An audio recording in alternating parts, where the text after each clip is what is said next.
주님의 마음 닿았던 눈물에 시간들 흘러온 순간마다 나를 살리신 주님 계시네.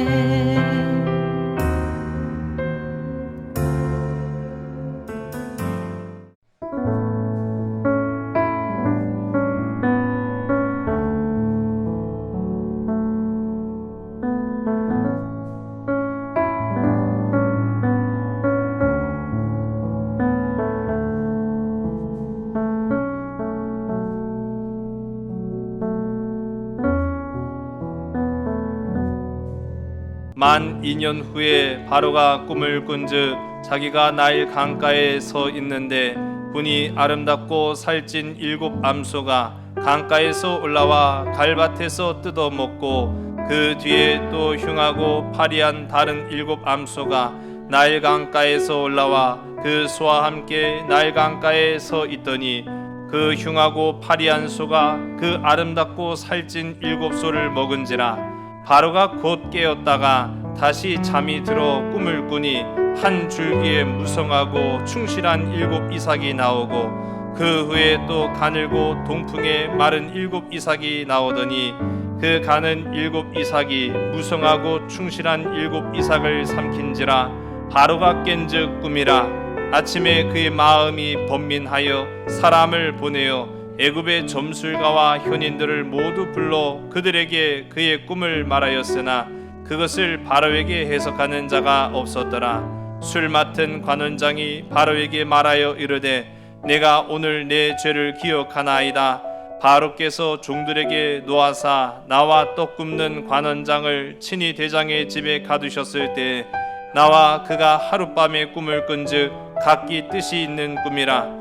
그곳에 친위대장의 종된 히브리 청년이 우리와 함께 있기로 우리가 그에게 말하매 그가 우리의 꿈을 풀되 그 꿈대로 각 사람에게 해석하더니 그 해석한 대로 되어 나는 복직되고 그는 매달렸나이다. 이에 바로가 사람을 보내어 요셉을 부르매 그들이 급히 그를 옥에서 내놓은지라. 요셉이 곧 수염을 깎고 그의 옷을 갈아입고 바로에게 들어가니 바로가 요셉에게 이르되 내가 한 꿈을 꾸었으나 그것을 해석하는 자가 없더니 들은즉 너는 꿈을 들으면 능히 푼다 하더라. 요셉이 바로에게 대답하여 이르되 내가 아니라 하나님께서 바로에게 편안한 대답을 하시리이다. 아멘. 같은 말일지라도 듣기 좋은 말이 있고 듣기 싫은 말이 있습니다. 똑같은 말이라 할지라도 진실된 말이 있고 거짓된 말이 있습니다. 저는요, 이 명절이라고 하면은 어떻게 보면 제일 좋은 기회 아닙니까? 가장 우리 그리스도인들에게는요, 가장 좋은 기회예요. 그 기회를 어떻게 이용하느냐? 좋은 말씀을 전하는, 좋은 모습을 보이는 그런 기회로 삼는 저와 여러분들에게 간절히 소원합니다. 말을 주구장창 많이 한다고 우리가 좋지 않죠. 짧은 말 한마디 속에도 진실되고 사랑이 담겨 있고 그 안에 그리스도의 그 사랑이 머물러 있다고 한다면은 저는 그걸로 충분하지 않을까라는 생각을 해요. 사실을 말한다고 하면서 상처 주는 사람들이 있거든요. 진심 없는 말을 하면서 자기는 할 도리 다 했다고 하는 그런 이들도 사실은 있습니다. 그래서 진실을 어떻게 하면 우리가 구별할 수 있을까라는 그런 생각도 해봐요. 제가 오늘 진실을 구별할 수 있는 그런 몇 가지 방법들을 좀 일러드리려고 합니다. 병원에 가잖아요. 병원은 건강해서 가요? 아파서 가요? 그렇죠. 대개는 아파서 가죠. 안 그래도 아파서 가는 병원인데 저는요 바늘 무서워요. 그 바늘로 막 찌르려고 하면은 찌르기 전부터 아주 겁나요. 그리고 이제 그런 공포증이 있는데 제가 그 주사도 아픈 주사가 있고 그래도 좀 견딜 만한 주사가 또 있대요. 그래서 먼저 물어봅니다. 선생님, 이 주사 아파요? 안 아파요? 라고 했을 때 선생님은 대답 안 하는데 괜히 또 그 옆에 계신 간호사 선생님이 그런 얘기를 해요. 하나도 안 아파요. 그러면 그렇죠. 이제 진실이 구별되시는 거죠. 이 여자친구들 모이면은 오랜만에 모였든 뭐 며칠 만에 모였든 어제 만났는데 또 모였든 간에 어머 너 왜 이렇게 이뻐졌어? 사실이에요, 거짓말이에요? 왜 또 거짓말이라고 생각하세요? 예. 친구 간에 또 이런 말들을 해요. 야, 이거 너한테만 하는 말이야. 사실이에요, 거짓말이에요? 거짓말일 확률이 굉장히 높죠. 자, 음주운전자들이 하는 말 중에 딱 걸리면 그런 말을 한답니다. 딱 딱 한 잔만 했다니까요 라고 하는 말을 한다고 해요. 거짓일 확률이 5만 8천%입니다. 자, 중국집에 전화를 합니다. 아니 언제 와요? 라고 했을 때 뭐라고 하지요? 그렇죠, 지금 막 출발했어요. 거짓일 확률이 상당히 높습니다. 자, 우리 이처럼 거짓인지 진실인지를 웬만하면 잘 분별을 해요. 그래, 가장 진실을 구별할 수 있는 최고의 방법이 무엇인 줄 아십니까? 바로 그 말에 영혼이 있는가라는 것을 살펴보는 거예요. 그 말에 마음이 담겨져 있는가라는 것이죠. 그리고 들으면서도 아이고 마음에도 없는 말 하고 있네, 그런 생각을 가질 때가 있죠. 근데 생각해 주지도 않으면서 생각해 주는 것처럼 말하는, 나를 위하지도 않으면서도 위로하는 것처럼 느껴지는 말을 들을 때 영혼이 없기 때문에 그 느낌이 받는 겁니다. 우리는 그때 100% 거짓이라고 분별을 하지요. 마음이 없다. 여러분, 말에 마음이 없다라는 것은 말에 영혼이 없다라는 의미도 됩니다. 어떤 사람이 말에 마음이 없는 말들을 할까요? 어떤 사람이겠습니까? 어떤 사람들이 이러한 마음도 없는 말들, 그런 말들을 할까요? 바로 근심, 걱정, 염려하는 사람들이라는 거예요. 걱정하는 사람들은요, 마음에 없는 말을 해요. 염려하는 사람들은요, 영혼이 담겨져 있지 않은 말들을 한다는 겁니다. 걱정거리가 많은 사람은요, 몸은 여기 있는데 마음은 딴 데가 있어요. 걱정이 많기 때문인 것이죠. 물어봐도 형식적으로는 답하는데 진심이 없음을 알게 됩니다. 왜요? 마음이 없기 때문인 것이죠. 그런 말들을 계속 반복하는 습관을 가진 사람도 있어요. 그렇게 하면 내 마음이 좀 편할 거라는 착각을 합니다. 그러나 마음이 없는 말을 계속 반복하면 그의 마음이 더욱 빈곤해질 수밖에 없다라는 겁니다. 사람은요, 불안하면 불안할수록 마음이 없는 소리를 하는 거예요. 여러분, 혹 주변에, 혹 내가 마음에도 없는 말을 하면 진단해 보시기 바랍니다. 내가 지금 불안하진 않은가? 오늘 이 시간, 이제 명절을 지난 주일을 지낸 저와 여러분, 우리 마음 가운데 예수 그리스도를 담는 저와 여러분 되기를 주의 이름 간절히 소원합니다. 사람은 불안하지 않고 염려 근심될 일이 없으면은요, 마음이 몸에서 떠나지 않아요. 항상 같이 있습니다. 진실된 말과 진실된 삶을 사는 데는 그만한 이유가 있다는 거예요. 그 사람은 진실돼. 그 사람은 언제든지 그 말에 깊이가 있어 라고 하는 사람들을 보게 되면은요, 환경이 아니에요. 물질적인 조건이 아니에요. 그 사람의 마음이 평안하다라는 것을 우리가 발견하게 됩니다. 즉, 그 안에, 육신 안에 마음이 담겨져 있다라는 것을 보게 되는 것이죠. 좋으니까 그런 거예요. 여러분, 웃으면 좋아지겠지. 그렇지 않잖아요, 사실. 좋아야 웃음이 나오는 거 아니겠습니까? 우리 안에 정말 좋은, 정말 귀한 것을 담고 살아가는 복된 저와 여러분 되기를 주의 이름으로 간절히 소원합니다. 그게 바로 행복한 사람이에요. 그게 바로 그리스도인입니다. 그게 바로 오늘 이 시간 우리여야 한다라는 사실이죠. 오늘 우리가 함께 읽은 이 본문의 말씀 가운데 보면은 우리가 지금까지 쭉 이제 욥의 모습들을 살펴보고 있어요. 욥이라는 사람, 간략하게만 말씀드리면은 죄 없는 욥은 형제들의 손에 의해서 노예로 팔려가게 됩니다. 참 가슴 아픈 일이죠. 제가 욥이라고 했어요? 그런 부분은 잘 지적하셨어요. 네. 자, 맞습니다. 요셉. 네. 요셉이라고 하는 사람은요, 형제들에 의해서 팔려가는 그 순간 그 마음이요 몸에서 떠난 거예요. 여러분 잘 생각해 보세요. 큰 상처받은 사람은요 초점이 없어요. 멍해요. 상처받은 사람은요 마음이 없는 것 같아요. 그렇게 살아갑니다. 요셉이 꼭 그랬다는 거죠. 형제들에 의해서, 가족에 의해서 깊은 상처를 받았어요. 여러분 제가 방금 그래서 말씀드린 거예요. 이 명절이라는 이 호기에 상처 주지 마세요. 마음에 상처 주지 마세요. 말로 상처 주지 마세요. 할 수만 있다고 한다면 내가 물질이 아니라 말로도 사랑을 전해줄 수 있는, 진실한 사랑을 나눌 수 있는 이 명절을 지내는 저와 여러분 우리 모두가 되기를 주의 이름 간절히 소원합니다. 요셉은요 형제들에 의해서 그 마음이 갈갈이 찢겨져 버렸어요. 죽은 거죠. 한마디로 말하면 사망 선고를 받은 겁니다. 그래도 이제 좀 발붙이고 살겠다고 노예된 애굽에서 정착하면서 최선을 다해 살았습니다. 보디발의 그 모든 명령에 순종하며 마치 보디발이 하나님인 것처럼, 여러분 이거 참 중요한 부분이거든요. 여러분 가정에 남편을, 아내를 하나님처럼 섬기며 살아가시기를 주의 이름으로 간절히 소원합니다. 하나님처럼이라고 했어요. 하나님이라고 하진 않았습니다. 착각하시면 또 안 돼요. 하나님처럼 섬기세요. 하나님처럼 사랑하세요. 그럼 하나님 갚으시는 하나님이십니다. 왜 우리가 그걸 착각해서 하나님이 먼저지라고 하면서 내 아내 무시하고요, 하나님이 먼저지라고 하면서 내 남편 무시하는 경우들 참 많이 봐요. 절대로 하나님이 원하시는 일이 아니죠. 요셉은 보디발을 하나님처럼 섬겼습니다.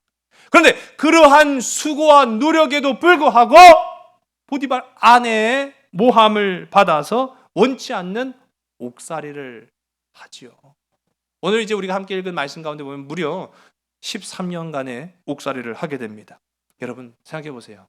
근심과 염려, 내일의 삶에 소망이 없는 절망의 나날들이 1년, 2년, 3년, 5년, 10년, 13년 지속되고 있을 때 나라면 과연 견딜 수 있을까? 지난 시간에도 말씀드렸어요. 여러분 요셉을 단지 아주 수천 년 전에 살았던 이방 땅에 살았던 우리나라가 아닌 다른 나라 사람이라고 생각하지 마시고 이 요셉을 나라고 한번 생각해 보시기 바랍니다. 어떠한 질병에 발목 잡혀서 1년, 2년, 5년, 10년 간구하고 기도하고 순종하고 주님을 의지하지만 답답해요. 내일의 소망이 보이지가 않아요. 여전히 내 삶에는 하나님이 계시다라고 입술로는 고백하고 인정했지만 내 마음에는요 불안이 늘 있어요. 걱정이 되고 염려가 돼요. 사람 때문에 염려가 되고, 질병 때문에 염려가 되고, 물질 때문에 염려가 되고, 내 삶의 환경 때문에 염려가 되는 그러한 세월들을 살아가는 그가 바로 요셉입니다. 그가 바로 오늘 이 시간 우리 모습이라는 거죠. 현실을 부정하고 싶은 마음이 왜 없었겠어요? 이런 사람들을 보면은요, 괜찮아? 라고 물어보면 또 괜찮다고 답을 해요.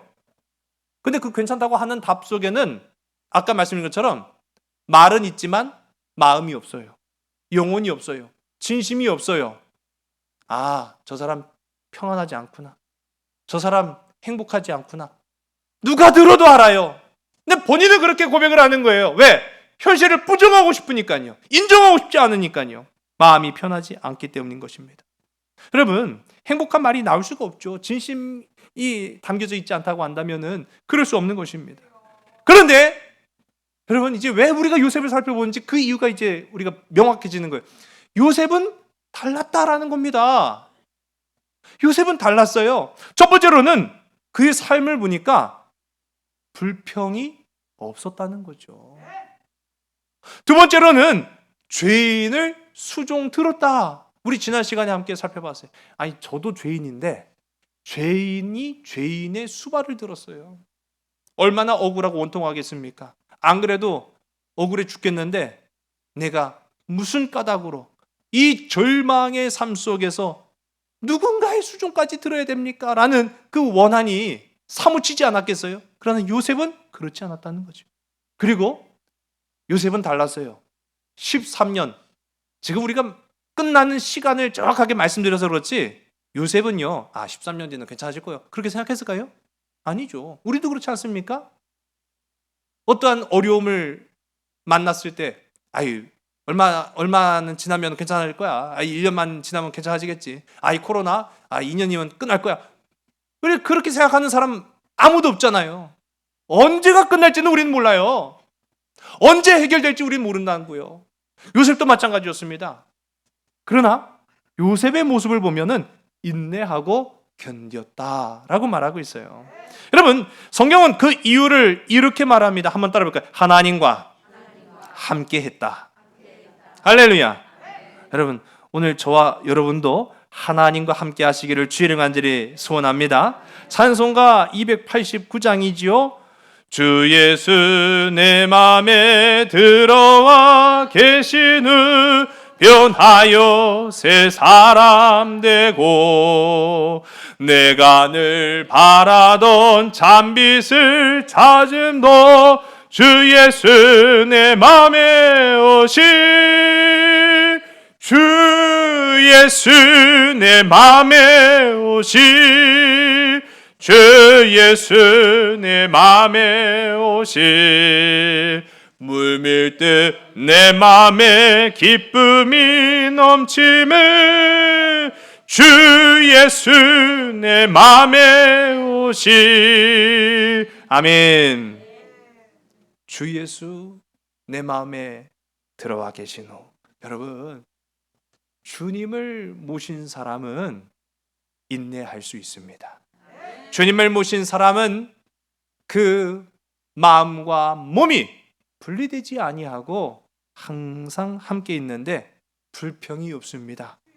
주님이 내 삶 속에 오시면 세상 그 어떤 고난과 핍박과 어려움 속에서도 기쁨을 놓치지 않습니다. 여러분, 요셉이 예수 그리스도를 모신 건 아니지요.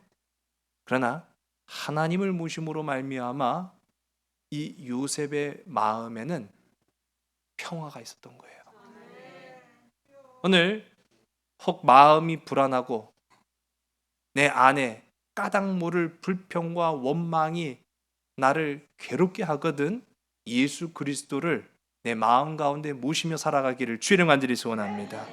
살아계신 예수님께서 내 마음에 오시면 가출했던 마음도 돌아오는 거예요.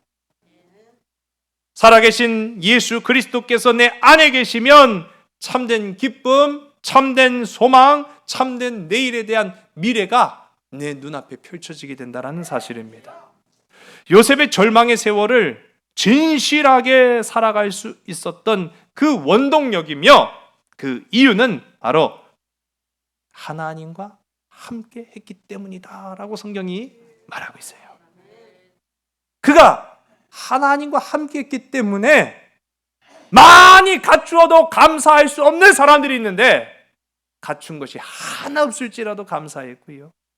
많이 누렸어도 불평하는 사람들이 허다한데 누린 것 하나 없지만은 행복한 인생이 될 수 있었다라는 겁니다. 신학자들은 이러한 요셉을요, 예수 그리스도에 대한 예표라고 말합니다. 예수 그리스도의 모습이 바로 이 요셉과 같은 모습으로 나타났다라고 하는 것이죠. 근데 여러분 보세요. 예수님은 우리가 두 번째 아담이라고 이야기합니다. 그 왜 그러냐? 최초의 인류인 아담과 완전한 대비를 이루기 때문인 것이죠. 아담은 죄를 가져왔지만, 아담은 사망을 가져왔지만 예수 그리스도는 죄를 이기셨습니다. 예수 그리스도는 사망을 이기셨습니다. 그렇게 이 요셉을 예수 그리스도의 예표로 본다면, 또 반대로 이 요셉은 아담을 역전하는 의미도 갖고 있다라는 것이죠. 여러분, 우리가 아는 것처럼 에덴 동산에서 아담은 죄를 지어서 하나님을 떠났어요. 죄를 지으니까 하나님을 떠나게 됩니다. 그러나 요셉은 유혹을 뿌리치고 죄로부터 도망쳐서 누구에게로 갑니까? 하나님에게로 갑니다. 하나님에게로 갔어요. 억울한 옥살이로 하나님을 원망할 법하지만 끝까지 하나님을 의지합니다. 우리 주님 겟세마네 동산에서 간절한 마음으로 기도하실 때 땀방울이 핏방울이 되기까지 하나님 앞에 부르짖으며 간구할 때 십자가가 얼마나 두려웠는지를 우리도 알 수 있잖아요. 그러나 우리 주님의 고백은 어떻습니까? 그러나 하나님 뜻이라고 한다면 그 슬픔과 죄악과 죽음의 잔을 겸허히 받으시겠다고 하는 우리 예수님의 고백. 그럼 이게 곧 요셉의 삶 아니겠습니까? 어디에 하소연할 방법도 없었고 누가 해결해 줄 수 있는 능력도 없었지만은 그러나 주님의 뜻이라고 한다면, 하나님의 뜻이라고 한다면 저 겸허히 하나님의 말씀 앞에 순종하겠습니다 하고 의지하는 모습이 나타났다는 거예요. 오늘 우리가 함께 읽은 본문 우리 1절의 말씀을 우리 화면을 보시고 함께 읽습니다. 시작. 만 2년 후에 바로가 꿈을 꾼즉 자기가 나일 강가에 서 있는데. 아멘. 우리 지난 말씀은요, 술 맡은 관원장과 떡 맡은 관원장에 대한 꿈 해몽이 있고 난 이후로부터 지금 2년이 지난 세월을 말하는 거예요. 그러니까 총 지금 요셉은 13년간의 감옥 생활을 하고 있었다라는 걸 보게 되는 것이죠. 그런데 우리 지난 시간에 말씀드린 인생은 참 야속해요. 인생이 참 야속한 것을 우리 요셉을 통해 보잖아요. 안 그래도 원통하고 죽겠는데 그 술 맡은 관원장의 꿈을 해몽해서 어떻게 보면 죽을 놈 살려놨어요. 그리고 나서 그 술 맡은 관원장에게 간청합니다. 당신이 복직되거든, 당신이 사면되거든 왕에게 나의 이 억울함을 이야기해 주셔서 나도 구원시켜 주세요 라고 고백하는 장면이 나타나요. 그런데 참 우리가 화장실 갈 때 마음하고 나올 때 마음이 달랐더라. 이 술 맡은 관원장이 요셉을 어떻게 해요? 잊어버렸다고 말하고 있어요. 아니, 잊어먹을 걸 따로 있죠. 어떻게 이걸 잊어요? 근데 잊었다라고 말합니다. 자, 저는요 가만히 생각해 봤어요. 이번 한 주일 동안 이 말씀을 묵상해 보면서 만일 이 술 맡은 관원이 요셉을 잊지 않고 그걸 바로 바로왕 앞에 아랬다면 어땠을까? 어떻게 했을까요? 효과가 없어요? 제가 왕이었으면 야야야 그런 일이 있었냐? 야 그놈 참 신기한 녀석이 있어. 그 풀어줘. 뭐라고요 그게. 뭐 대단한 죄도 아니고 그놈 한 놈 풀어줬다고 해서 뭐 큰일 일어나는 것도 아니고 왕이잖아요. 또 좋은 일이잖아요. 그러니 야 걔 풀어줘. 그럴 수 있지 않았겠습니까? 근데 참 야속하지만 이 술 맡은 관원장이 잊어버렸단 말이에요. 여러분, 잊는 것도 하나님의 뜻인 줄로 믿으시기 바랍니다. 다는 아니에요. 그러나 때로는 하나님이 잊게도 하신다. 왜요? 그렇죠, 맞아요. 하나님의 섭리이기 때문인 거예요. 만일 쪼르륵 달려가고 이렇게 해서 제 꿈이 해몽됐어요. 임금님 참 신기하죠? 라고 하면은 그래? 그놈 풀어줘. 그러면 풀어주고 끝. 그렇죠. 딱 거기까지입니다. 풀어주고 끝나는 거예요. 그런데 하나님의 계획은 그것이 아니에요. 하나님의 원대하신 계획은 요셉을 무엇으로 만들기 위한 까닭이었습니까? 애굽의 총리가 되게 하셨고, 애굽의 총리가 되게 하신 이유도 분명히 있어요. 이스라엘을 구원하기 위함이었죠. 여러분, 오늘 우리를 향하신 하나님의 은혜를 기억하는 저와 여러분 되길 간절히 소원합니다. 나는 해석이 되지 않지만 하나님은 해석하시는 줄로 믿으신 여러분 되시기 바랍니다. 버림받은 것 같은 지나온 세월을 억울해하면서 원망하거나 불평하지 않는 저와 여러분 되기를 주의로 간절히 소원합니다. 해석은 하나님께 있습니다.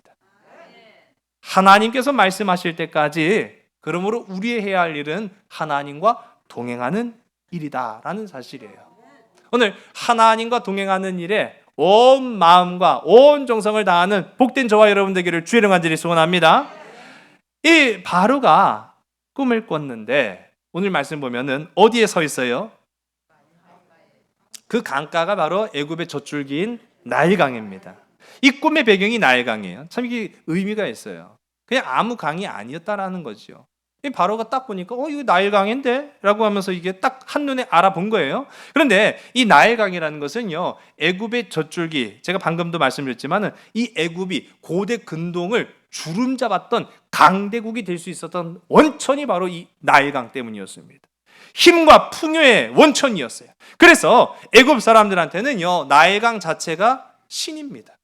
신과 같은 존재예요. 그럼 오늘 이 바로가 꾼 꿈, 그 꿈은 누가 주신 거예요? 그렇죠. 여러분, 이게 왜 그런 과정이 있었는지를 우리가 기억해 보는 것이 참 중요해요.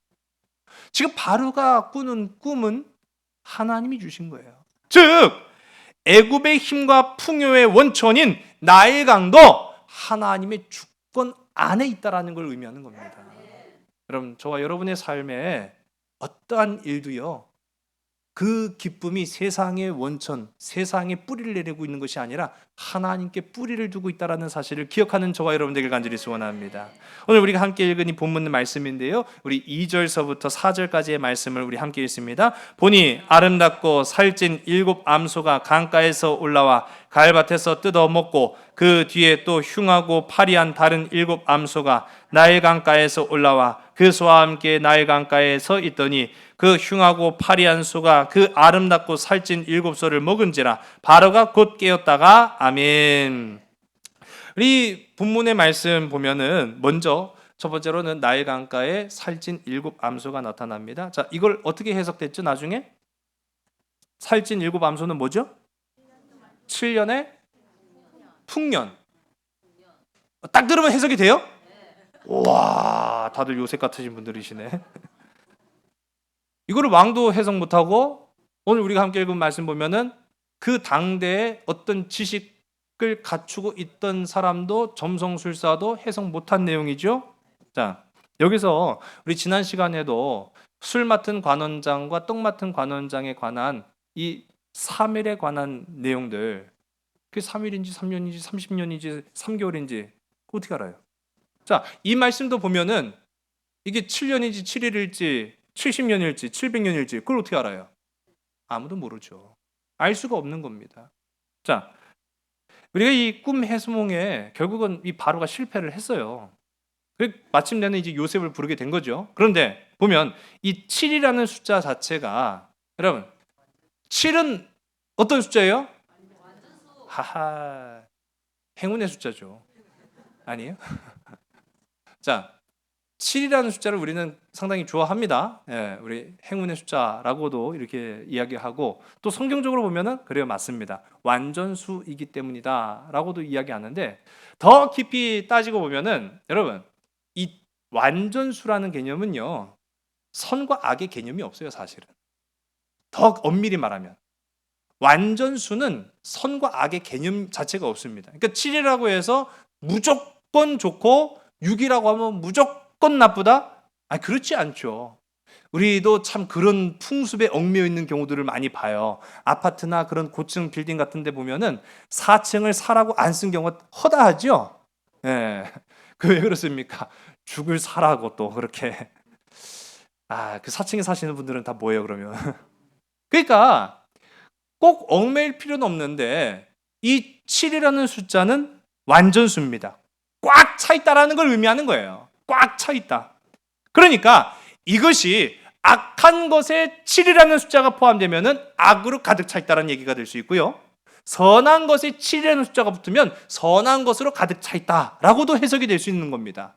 그런데 오늘 말씀 보면은 이 7이라는 숫자가 던져져 있어요. 그런데 그 이유와 그 시기를 정확하게 가늠하기는 상당히 어려웠다라는 것이죠. 여러분, 그런데 이게 왜 혼동이 더 되냐면은 만일 바로가 살찐 7암소만 나타나고 끝! 그러면 와, 이건 내가 생각하기엔 좋은 꿈인 것 같은데? 라고 이제 해석이 그냥 대충은 돼요. 같은 꿈에 살찐 7암소와 흉악한 7암소가 같이 등장했다는 말이죠. 이게 혼동을 주었습니다. 그 같은 장소에 소가 두 그룹으로 나타났는데 여러분 결국은 흉악한 7암소가 살찐 암소를 어떻게 해요? 그렇죠. 잡아먹죠. 여기서 우리는 알 수 있습니다. 옛날에 살던 소는 육식을 했구나. 맞습니까? 틀립니까? 네, 맞아요? 아니죠. 우리가 아는 바 소는 육식 동물이 아니잖아요. 네. 그런데 왜 소가 소를 먹었습니까? 해몽이 이렇게 안 되시네 또. 꿈이니까요. 꿈이니까 가능한 일이죠. 꿈이니까. 자, 굉장히 이게 충격적인 거예요. 그러면 우리가 아는 상식대로 소는 소를 잡아먹을 일이 없어요. 근데 만일 소가 소를 잡아먹는다. 꿈일지라도 얼마나 놀랐겠습니까? 이게 굉장히 충격적인 꿈을 꾼 거예요. 자, 그렇게 해서 바로가 꿈에서 깨어납니다. 그런데 이 꿈에서 깨어났지만 그 꿈이 주는 의미와 깊이는 알지 못한 채로 또 잠이 들고 만 거예요. 깊은 이제 밤중에 꿈을 꾸었으니까 가능했던 일이죠. 자, 잠을 잡니다. 그런데 5절서부터 우리가 함께 읽은 7절까지의 말씀을 보겠습니다. 다시 잠이 들어 꿈을 꾸니 한 줄기에 무성하고 충실한 7 이삭이 나오고 그 후에 또 가늘고 동풍에 마른 7 이삭이 나오니 그 가는 7 이삭이 무성하고 충실한 7 이삭을 삼킨지라 바로가 깬즉 꿈이라. 아멘. 자, 다시 잠을 잤어요. 근데 또 꿈을 꾸는 거예요. 저도 어떨 때 그럴 때가 있어요. 진짜 막 알 수 없고 해몽이 안 되는 그 말도 안 되는 꿈을 꿔갖고 깜짝 놀라서 깼는데 보니까 꿈이에요. 이거 꿈이네. 그리고 시간을 보니까 새벽 2시 반. 아이고, 새벽 예배 가려면 또 자야죠. 잡니다. 그런데 또 30분, 1시간도 채 못 자갖고 또 꿈을 깨갖고 아이고! 하고 꿈을 깰 때가 도로는 있어요. 매번 있는 건 아니지만은. 여러분, 그런 경험이 있는데 바로가 그랬다는 거예요. 근데 이 꿈을 꿉니다. 근데 이 꿈이라는 두 번째 꿈이 강에서 줄기로 바뀌었고 소에서 이삭으로만 바뀌었을 뿐 꿈 내용은 그대로였던 거예요. 그러니까 이게 더 이상한 거죠. 앞선 꿈에서는 소가 소를 잡아먹는 충격적인 모습이 나타나는데 이번에는요, 이 흉악한 벼가 건강한 벼를 또 잡아먹는 이 상식을 벗어난 꿈을 또 꾸게 됩니다. 그래서 오늘 우리가 함께 읽은 말씀 7절에 보니까 바로가 또 깜짝 놀라서 뭐야! 하고 깨요. 오늘 말씀에서는 바로가 깬즉 꿈이라 라고 이야기하는데 이 말씀이요, 히브리어로 보게 되면은 힌네라고 나오고 있어요. 힌네라는 말은 아무 의미가 없어요. 근데 의미가 없는 이 힌네라는 말은요, 하는 한숨을 의미하는 거예요. 그러니까 얼마나 놀랐으면 바로가 자다가 깨갖고 꿈이구나 그런 생각을 한 거예요. 그 정도로 충격적인 이 꿈을 꾼 바로. 자, 여러분, 꿈에 대한 중요성을 제가 지난 시간에 한번 말씀을 드렸어요. 성경은 꿈에 비중을 두지 않는다고도 말씀드렸습니다. 근데 왜 하나님께서 놀랍게 이 요셉을 통해서는 꿈으로 시작해서 꿈으로 마치게 하셨는가? 왜냐하면 하나님은 애굽에 이 요셉을 둘 원대한 계획을 갖고 계셨기 때문이에요. 애굽이라는 나라는 꿈에 상당한 비중을 두고 있는 나라였어요. 그러니 꿈 해몽가가 따로 있을 정도였습니다. 그 정도로 꿈이 이게 보통 꿈이 아니구나 라는 생각을 가지니까 바로가요, 잠을 이제 자요 못 자요? 그렇죠, 못 잔 거예요. 두 번째 꿈을 깬 이후로 아침에 이르기까지 바로는 잠을 이루지 못합니다. 우리 함께 읽은 말씀 8절의 말씀을 보겠습니다. 시작. 아침에 그의 마음이 번민하여 사람을 보내어 애굽의 점술가와 현인들을 모두 불러 그들에게 그의 꿈을 말하였으나 그것을 바로에게 해석하는 자가 없었더라. 아멘. 자, 이 8절의 말씀 보면 바로의 마음이 번민했다고 해요. 여러분, 왕이 걱정할 게 뭐가 있어요? 왕이 염려할 게 뭐가 있어요? 왕이 근심할 게 뭐가 있어요? 근심할 게 없는 사람이 사실은 왕이거든요. 그런데 이 절대 권력자인 바로가 그 꿈 하나 때문에 지금 걱정하고 근심해서 다시 잠을 이루지 못하고 밤새도록 이제 아침에 이르기까지 번민한 거예요. 염려한 거예요. 여러분, 이 얻어맞은 듯이 정신이 없는 이 바로에게 든 생각이 무엇이었겠습니까? 꼬리에 꼬리를 부는 궁금증이에요. 왜 이런 꿈을 꿨지? 이상하다. 2번이나 꿨는데 각기 다른 꿈이지만 내용은 하나인 것이에요. 왜 이런 꿈을 내게 주셨을까? 라고 생각한 거죠. 만일 일반인이라고 한다면 오늘날 우리가 살아가고 있다 하면 아유 개꿈은 꾸었구만 내가 요즘 몸이 허한가? 그렇게 생각할지 모르겠지만 꿈에 상당한 비중을 두고 있었던 이 애굽 사람, 특히 왕이었기 때문에 왕은요, 왕이 꾼 꿈은 특별한 거예요. 여러분 그거 아시죠? 왕이 쌍똥도 특별한 거. 모르세요? 네. 아니 왕이 쌍똥도 특별해요 사실을. 그런데 하물며 왕이 꿈을 꾸었는데 그게 특별하지 않겠어요? 2번이나 그걸 똑같은 꿈을 꿨는데. 그러니까 왜 이런 꿈을 그냥 꿈이 아니라 특이하고 특별한 꿈을 신이 나에게 주셨지라는 물음이 드니까 더 이상 지체할 수가 없었던 거죠. 그래서 점술가와 학식 있는 자들을 불러서 이 꿈을 해몽하게 합니다. 자, 그런데 어떻게 했습니까? 아무도 그 꿈을 해석하는 자가 없었더라. 아무도 없었다는 거예요. 여러분, 해석하는 자가 없었겠습니까? 아니죠. 해석하는 자가 없었던 게 아니라 진실되게 말할 수 있는 자가 없었던 거죠. 왕의 입맛에 맞춰서 말을 할 수는 있어요. 그런데 그것이 사실이 될 수는 없습니다. 왕의 기분을 좋게 할 수는 있어요. 그러나 그것이 지금 앞에 앞두고 있는 이 상황을 개선하거나 해결할 수 있는 능력은 없습니다. 그렇기 때문에 왕이 아무리 그 점술사들과 이 학식 있는 자들의 이야기를 들어보더라도 답이 없다는 것을 깨닫게 된 거예요. 자, 이럴 때 오늘 우리가 함께 읽은 9절의 말씀을 봅니다. 시작. 술 맡은 관원장이 바로에게 말하여 이르되 내가 오늘 내 죄를 기억하나이다. 아멘. 자, 아침에요, 이 작은 수요로 인해서 왕실이 발칵 뒤집어진 거예요. 그래서 처음엔 막 사람들이 우왕좌왕하면서 막 왕실로 드나드는데 술 맡은 관원장은 뭡니까? 왕에게 식사를 대접하는 역할을 하는 사람이 바로 이 술 맡은 관원장이에요. 가까이서 보니까 오늘 임금이 왜 이러지? 하고 보니 이 꿈 때문에 지금 아주 신경 예민에 걸린 거예요. 그래서 어디로 튈지 모르는 그런 상황이 된 거죠. 그럴 때 여러분 잊었던 2년 전 기억이 떠오른 거예요. 2년 만에 기억이 떠올랐다는 사실이죠. 여러분, 이 9절 가운데 보니까 술 맡은 관원장이 뭐라고 말합니까? 내 죄를 이라고 말하고 있어요. 내 죄를. 여러분, 여기서 말하는 이 술 맡은 관원장의 죄가 뭡니까? 잊어버린 거예요. 요셉을 잊어버린 거죠. 여러분, 우리도 때로는 이와 같은 죄를 짓지 않길 간절히 소원합니다. 내가 사랑해야 될, 내가 감당해야 될, 내가 해야 할 사명을 잊지 않는 저와 여러분 되기를 주의 간절히 소원합니다. 이 요셉을 잊었다라는 게 큰 어떻게 보면은 이 술 맡은 관원장으로서는 아이고 내가 이걸 왜 까먹었지? 라고 하는 이제 자책감이 든 거예요. 자, 그러면서 우리 10절서부터 13절까지의 말씀을 봅니다. 바로께서 종들에게 놓아사 나와 떡 굽는 관원장을 친위대장의 집에 가두셨을 때 나와 그가 하룻밤에 꿈을 꾼즉 각기 뜻이 있는 꿈이라 그곳에 친위대장의 종된 히브리 청년이 우리와 함께 있기로 우리가 그에게 말하매 그가 우리의 꿈을 풀되 그 꿈대로 각 사람에게 해석하더니 그 해석한 대로 되어 나는 복직되고 그는 매달렸나이다. 아멘. 자, 우리 봅시다. 우리 지난 시간에 관한 간략한 내용을 지금 이 4절의 말씀을 통해서 이 술 맡은 관원장이 바로에게 지금 설명을 하고 있는 부분이에요. 자, 그런데 여기에서 보면은 우리 아주 주목할 부분이 있습니다. 자, 2년 전에 만일 이 술 맡은 관원장이 바로에게 요셉을 소개하려고 치면 뭐라고 소개해야 될까요? 2년 전.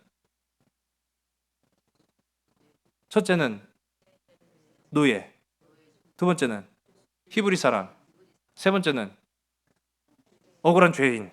한 이 정도가 될 거예요. 자, 근데 오늘 우리가 함께 읽은 이 10절서부터 13절까지 술 맡은 관원장이 바로에게 요셉을 소개할 때 이 세 가지 중에 히브리 사람을 제외하고 나머지는 설명을 안 했어요. 죄인이라는 것과 그가 억울한 일을 당해서 노예가 되어서 이 땅 가운데 옥에 갇혔다, 그런 얘기를 쏙 빼버리고 요셉을 설명하는데 한마디로 말하면 꿈 해석 전문가입니다 라고 말하고 있어요. 꿈 해석 전문가. 이게 사람이요, 그 사람을 어떻게 소개하느냐에 따라서 인상이 달라지는 거예요. 저 사람 누구요? 아저씨요. 그럼 아저씨가 되는 거예요. 저 사람 누구요? 아, 저분 몰라. 암흑의 사장님이요. 그럼 사장님 되는 거예요. 똑같은 이치예요.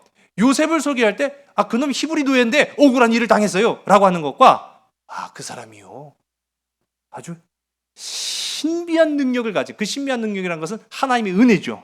신비한 능력을 가진 꿈 해석 전문가입니다 라고 하는 것과 천지 차이인 거예요. 여러분, 이게 하나님의 의도인 줄로 믿으시기 바랍니다. 그럼 우리는 겸손할 이유가 이것이에요. 내가 내세우지 않아도, 내가 드러나려고 애를 쓰지 않아도 하나님이 드러나게 하시는 줄로 믿으시기 바랍니다. 우리 14절의 말씀을 우리 보겠습니다. 이에 바로가 사람을 보내어 요셉을 부르매 그들이 급히 그를 옥에서 내놓은지라 요셉이 곧 수염을 깎고 그의 옷을 갈아입고 바로에게 들어가니. 아멘.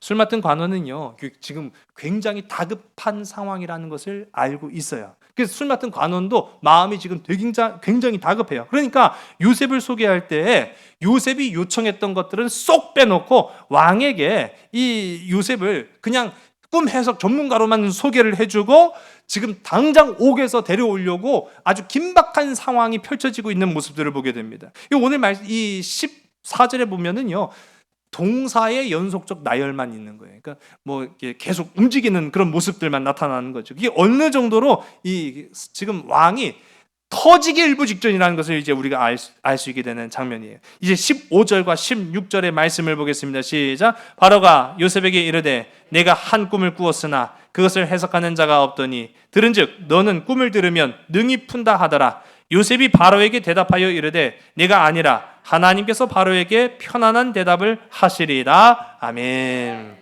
자, 우리 말씀 이제 마지막이지요. 여러분 보면은 바로가 요셉을 보면서 이 소개를 일단 받았죠. 꿈 해석 전문가, 히브리 노예가 아니라 꿈 해석 전문가로 소개를 받았기 때문에 이 바로가 이렇게 이야기합니다. 너는 꿈을 들으면 능히 푼다고 내가 들었다. 자, 여기에서 꿈을 해석하고 해몽하는 주체는 누굽니까? 아니죠. 자, 다시 들어보세요. 지금 이 바로가 요셉에게 하는 말은 너는 네가 꿈을 잘 푼다고 내가 들었다. 여기에서 이 꿈을 해석하는 주체는 그렇죠, 요셉이에요. 요셉. 자, 요셉을 보고 한 말이에요. 그런데 요셉의 답은 완전히 달랐어요. 아닙니다라고 먼저 얘기해요. 아닙니다. 내가 할 수 있는 일이 아니라 하나님께서 당신에게 평화롭게 대답하실 것입니다 라고 이야기를 하는 거예요. 자, 여러분, 우리가 잊어서는 안 될 것이 있어요. 근데 요셉도 여기서 한 가지 우리가 이제 보면은 요셉은요, 그 감옥 안에서 바로 앞으로 불려갈 때 이유를 알았어요, 몰랐어요? 그렇죠. 몰랐다는 거예요. 요셉도 내가 왜 불려가는지 모르고 지금 끌려가는 거예요. 자, 근데 바로왕 앞에 섰을 때 비로소 내가 왜 왔구나라는 걸 이제 바로의 말을 통해서 한 거예요. 바로가 야, 너 꿈 해석 전문가라며? 내가 꿈 때문에 왔구나. 꿈 때문에 왔구나. 여기서 만일 여러분이라고 한다면, 여러분이 요셉이라고 한다면 바로 앞에서 어떻게 행동해야만 하겠습니까? 어떤 행동과 어떤 말이 여러분의 미래를 좌우할 수 있겠습니까? 요셉하고 같은 말이요? 전 다른데요? 그렇죠. 예. 저 같은 갑자기 이렇게 움츠렸던 몸이요. 네가 꿈 해석 전문가라며. 그렇죠. 제가 뭐 좀 한가닥합니다. 자, 한번 실력을 발휘 좀 해볼까요? 그랬을지도 몰라요. 왜요? 아니, 이 기회를 놓칠 수가 없잖아요. 어떻게 보면 내 미래를 좌우할 수 있는 초라의 기회 아닙니까? 더군다나 요셉이 능력이 없었던 것도 사실은 아니죠. 그런 측면에서 자기를 최대한 드러낼 수 있는 가장 중요한 순간에, 그러나 이 요셉은 뭐라고 말합니까? 아닙니다. 아닙니다. 내가 아닙니다. 내가 아닙니다. 하나님께서 하실 것입니다. 하나님께서 대답하실 것입니다. 자, 여러분, 나 없이라는 이 말, 이 성경 가운데 보면은요, 이 요셉이 한 말 빌아다이라고 하는 표현이 있어요. 빌아다이, 내가 할 수 있는 것이 아닙니다. 나 없이라는 표현이, 나 없이. 지금 왕의 꿈이 어떠했든지 이 꿈을 해석하고 해몽하여 풀어내는 것은 나 없이 되는 일입니다. 그러나 그 꿈은 하나님께서 대답하실 것입니다 라고 하는 거예요. 여러분, 나 없이 할 수 있겠습니까? 내 삶 속에, 내 가정에, 내 일 속에 나 없이라는 말 고백할 수 있겠습니까? 쉽지 않죠. 정말 쉽지 않습니다. 나 있게 해야죠. 내가 드러나야죠. 내가 주목받아야죠. 내가 인정받아야죠. 내가 칭찬받아야죠. 어떻게 나 없이라는 말을 할 수 있어요? 그런데 요셉은 나 없이라는 표현을 썼다라는 거예요. 여러분, 어떻게 요셉이 이러한 고백이 가능한가라는 것을 보게 되면은 요셉의 삶이 설명을 해주고 있어요. 배신과 음모, 억울한 일을 당하며 자신의 몸에서 마음이 다 떠나간, 갈갈이 찢겨진 것 같은 바로 그때 내 공허한 마음을 채우신 분은 바로 하나님이셨기 때문이다 라는 거죠. 여러분, 우리 한번 따라, 하나님께서 대답하시리라. 여러분, 어떠한 힘든 일과 근심될 문제 앞에 마주했다고 한다면은 내가 해결해야지, 내가 어떻게 해야지. 물론 살아가는 건 우리의 역할입니다. 그 주어진 사명을 감당하는 것은 당연한 일이지만은 여러분, 그 문제의 해결의 주체는 나 아닌 하나님이신 줄로 믿으신 여러분 되시기 바랍니다. 하나님이셔야 됩니다. 나를 비울 때 비로소 하나님이 인생의 답을 주신다라는 사실이죠. 여러분, 이제 한 주를 살아가면서 하나님이 해석하십니다. 하나님이 응답하십니다. 하나님이 역사하십니다. 하나님이 채워주십니다. 그 믿음과 고백으로서 우리의 당한 문제를 해결해 나아갈 수 있는 복된 저와 여러분, 우리 모두가 다 되기를 주님의 이름으로 간절히 소원합니다. 기도하시겠습니다. 하나님, 나를 채우고 살아갈 때에는 마주한 모든 인생의 문제 내가 해결해야만 했습니다. 내가 해결하려고 발버둥 쳤습니다. 그러나 요셉처럼 우리가 해결할 수 있는 일, 우리가 해결할 수 있는 문제가 단 하나도 없음을 고백합니다. 하나님, 나는 나의 인생과 나의 미래를 알 수 없사오나 하나님만이 아시오니 하나님만이 내 삶의 참된 해석자가 되시오니 공허한 내 마음 가운데 주님 찾아와 주셔서 나로 진실한 삶을 살게 하여 주시옵소서. 진실한 말을 하게 하여 주시옵소서. 사랑이 충만한 삶을 살아갈 수 있도록 인도하여 주시옵소서. 하나님께서 응답하실 줄로 믿습니다. 하나님께서 답을 주실 줄로 믿습니다. 결단코 이 믿음 저버리지 아니하고 우리 모든 삶 속에서 하나님이 답 주시는 귀하고 아름다운 인생의 길 걷는 우리 모든 심령들 되게 하여 주시옵소서. 참 사랑 되시는 나사렛 예수 그리스도의 이름으로 감사하며 간절히 기도드렸사옵나이다. 아멘. 오늘 이 순간도 주님의 이름 부르며 견뎌갈 시간들